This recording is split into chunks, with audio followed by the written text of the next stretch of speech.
Thank you for purchasing zunpulse smart heater. How to set up your smart heater? Download the zunpulse app on Play Store and App Store.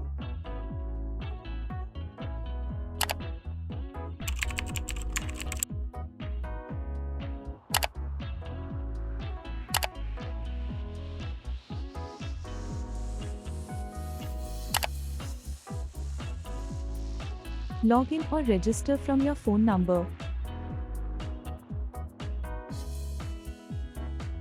Click on Add Device and select the smart heater. Reset the smart heater by long pressing the button till the blue light starts blinking rapidly.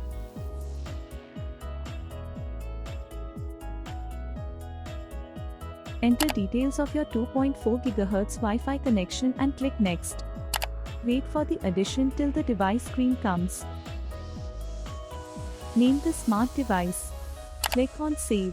The smart device will appear on the home screen. Now, you are ready to use zunpulse smart heater.